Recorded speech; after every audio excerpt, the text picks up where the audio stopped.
ಓಂ ಶ್ರೀ ಗುರುಭ್ಯೋ ನಮಃ. ವಸುದೇವಸುತಂ ದೇವಂ ಕಂಸಚಾಣೂರಮರ್ದನಂ ದೇವಕೀ ಪರಮಾನಂದಂ ಕೃಷ್ಣಂ ವಂದೇ ಜಗದ್ಗುರುಂ.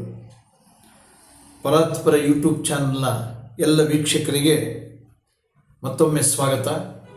ಬಹುದಿನಗಳ ಅಂತರದ ನಂತರ ಮತ್ತೆ ಮುಂದುವರಿಸ್ತಾ ಇದ್ದೀನಿ. ಕಾರಣಾಂತರದಿಂದ ಕೆಲವು ದಿನಗಳ ಕಾಲ ಸ್ವಲ್ಪ ತಡೆ ಉಂಟಾಯಿತು. ಈ ಹಿಂದಿನ ವಿಡಿಯೋದಲ್ಲಿ 19 ಮತ್ತು 20ನೇ ಶ್ಲೋಕಗಳಲ್ಲಿ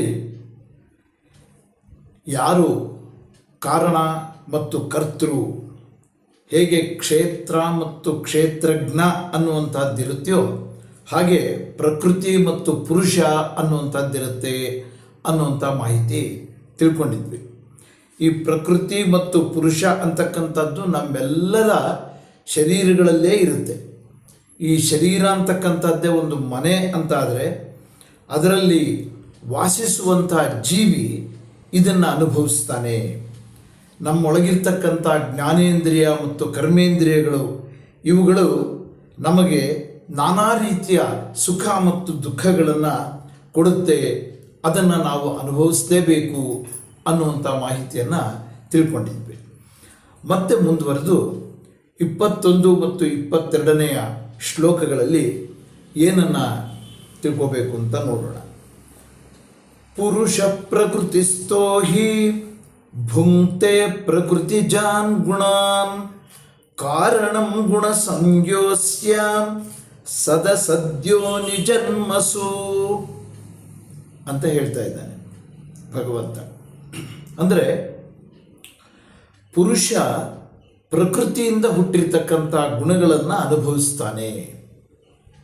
ಅಂದರೆ ಇಲ್ಲಿ ಈ ಪ್ರಕೃತಿ ಮತ್ತು ಪುರುಷ ಅನ್ನುವಂಥ ಈ ಪದಗಳ ಸರಿಯಾದ ಅರ್ಥ ವ್ಯಾಪ್ತಿಯನ್ನು ನಾವು ತಿಳ್ಕೊಳ್ಬೇಕಾಗತ್ತೆ. ನಮ್ಮೊಳಗಿರ್ತಕ್ಕಂಥ ಗುಣಸ್ವಭಾವಗಳು ಅವು ಪ್ರಕೃತಿಯಂತೆ, ನಮ್ಮೊಳಗಿರ್ತಕ್ಕಂಥ ಜೀವಿ ಪುರುಷನಂತೆ. ಆ ಜೀವಿಯಾದಂಥ ಪುರುಷ ಪ್ರಕೃತಿಯಿಂದ ಕೊಡತಕ್ಕಂಥವನ್ನೆಲ್ಲವನ್ನೂ ಅನುಭವಿಸ್ತಾ ಇರ್ತಾನೆ. ಒಳ್ಳೆಯದಾಗಿರ್ಬೋದು ಅಥವಾ ಕೆಟ್ಟ ಜನ್ಮಗಳಾಗಿರ್ಬೋದು. ಅದು ಒಬ್ಬೊಬ್ರದ್ದು ಒಂದೊಂದು ರೀತಿಯ ಜನ್ಮ, ಅದಕ್ಕೆ ಕಾರಣಗಳು ಬೇರೆ ಬೇರೆ. ಒಳ್ಳೆಯ ಅಥವಾ ಕೆಟ್ಟ ಜನ್ಮಗಳನ್ನು ಎತ್ತೋದಕ್ಕೆ ಗುಣಸಂಗವೇ ಕಾರಣ ಅಂತ ಹೇಳ್ತಾ ಇದ್ದಾನೆ ಭಗವಂತ. ಗುಣಸಂಗ ಅಂದರೆ ನಾವು ಆಶ್ರಯಿಸ್ತಕ್ಕಂಥ ಸಂಘ, ಅದೇ ಕಾರಣ ನಮ್ಮ ಜನ್ಮಕ್ಕೆ. ಈ ಪ್ರಕೃತಿ ಕೊಡ್ತಕ್ಕಂಥ ಸುಖ ಮತ್ತು ದುಃಖಗಳನ್ನು ಜೀವಿಯಾದವನು ಅನುಭವಿಸ್ತಾ ಇರ್ತಾನೆ. ಅದರಲ್ಲಿ ಸಿಹಿನೂ ಇರ್ಬೋದು, ಕಹಿನೂ ಇರ್ಬೋದು.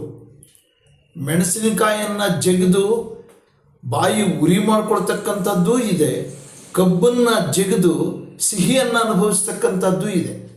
ಅದು ನಮಗೆ ನಮ್ಮ ಪ್ರಕೃತಿ ಹೇಗೆ ಕೊಡುತ್ತೋ ಅದನ್ನು ನಾವು ಅನುಭವಿಸಬೇಕು. ಎರಡನ್ನೂ ನಾವು ಗುಣಸಂಗದಿಂದಲೇ ಪಡಿತೀವಿ ಅನ್ನುವಂಥ ಮಾಹಿತಿಯನ್ನು ತಿಳಿಸ್ತಾ ಇದ್ದಾನೆ. ಮತ್ತೆ ಮುಂದುವರೆದು ಉಪದ್ರಷ್ಟಾನುಮಂತ ಚ ಭರ್ತ ಭೋಕ್ತ ಮಹೇಶ್ವರ ಪರಮಾತ್ಮೇತಿ ಚಾವ್ಯುಕ್ತೋ ದೇಹೇಸ್ಮಿನ್ ಪುರುಷ ಪರಃ ಅಂತ ಹೇಳ್ತಾ ಇದ್ದಾನೆ. ಅಂದರೆ ಈ ದೇಹದಲ್ಲಿ ಪರಮ ಪುರುಷನು ಇರ್ತಾನೆ.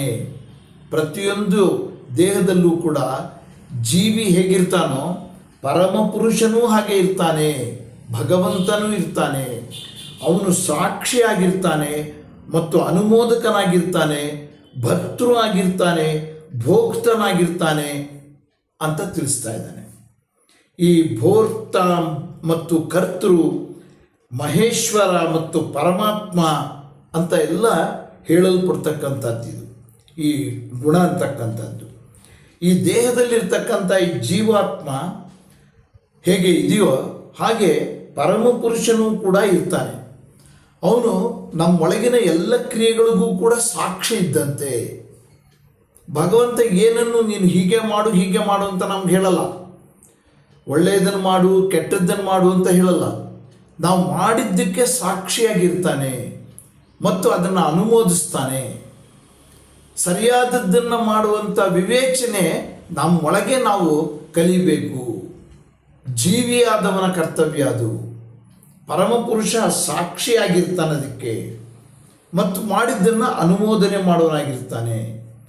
ಕರ್ಮವನ್ನು ನಾವು ಹೇಗೆ ಮಾಡ್ತೀವೋ ಅದರಂತೆ ಅನುಭವಿಸ್ತೀವಿ. ನಮ್ಮ ಕರ್ಮ ಹೇಗಿದೆಯೋ ಹಾಗೆ ಅನುಭವಿಸ್ತೀವಿ. ಭರ್ತೃ ಅಂದರೆ ಅರ್ಥ ಇಲ್ಲಿ ಎಲ್ಲವನ್ನೂ ಹೊರತಕ್ಕಂಥವ್ನು. ಒಂದು ರೈಲಿನಲ್ಲಿ ನಾವು ಪ್ರಯಾಣ ಮಾಡ್ತಾ ಇರ್ತೀವಿ, ನಮ್ಮ ಜೊತೆ ಒಂದು ಮಗು ಇದೆ. ಆ ಮಗುವನ್ನು ನಾವು ತೊಡೆ ಮೇಲೆ ಕೂಡಿಸ್ಕೊಂಡ್ರೂ ಕೂಡ ಅದನ್ನು ಹೊರೋದು ರೈಲೇ. ಪಕ್ಕದಲ್ಲಿ ಜಾಗ ಖಾಲಿ ಇದೆ ಅಂತ ಪಕ್ಕದಲ್ಲಿ ಕೂಡಿಸಿದ್ರು ಕೂಡ ಅದನ್ನು ಹೊರೋದು ರೈಲೇ. ನಮ್ಮ ತೊಡೆ ಮೇಲೆ ಕೂಡಿಸ್ಕೊಂಡಾಗ ನಾವೇ ಹೊತ್ಕೊಂಡು ಹೋಗ್ತಾ ಇದ್ದೀವಿ ಅನ್ನೋ ಭಾವನೆ ನಮಗುಂಟಾಗುತ್ತೆ. ಆದರೆ ಹೊರೋದು ಯಾವುದು? ರೈಲು. ಪಕ್ಕದಲ್ಲಿ ನಾವು ಮಗುನ ಕೂಡಿಸಿದ್ರು ಕೂಡ ಅದನ್ನು ಹೊರೋದು ರೈಲೇ. ಹಾಗೆ ಅದು ಭರ್ತೃ ಎಲ್ಲವನ್ನೂ ಹೊರತಕ್ಕಂಥವ್ನು, ಮತ್ತು ಭೋಕ್ತೃ ಅಂದರೆ ಅನುಭವಿಸ್ತಕ್ಕಂಥವ್ನು. ನಾವು ಅನುಭವಿಸ್ತಕ್ಕಂಥವ್ರು ಎಲ್ಲದಕ್ಕೂ ಕೂಡ ಭಗವಂತನೇ ಒಡೆಯನಾಗಿರ್ತಾನೆ ಅನ್ನುವಂಥದ್ದನ್ನು ಹೇಳ್ತಾ ಇವತ್ತಿನ ಈ ವಿಡಿಯೋವನ್ನು ಮುಕ್ತಾಯ ಮಾಡ್ತೀನಿ. ನಮಸ್ಕಾರ.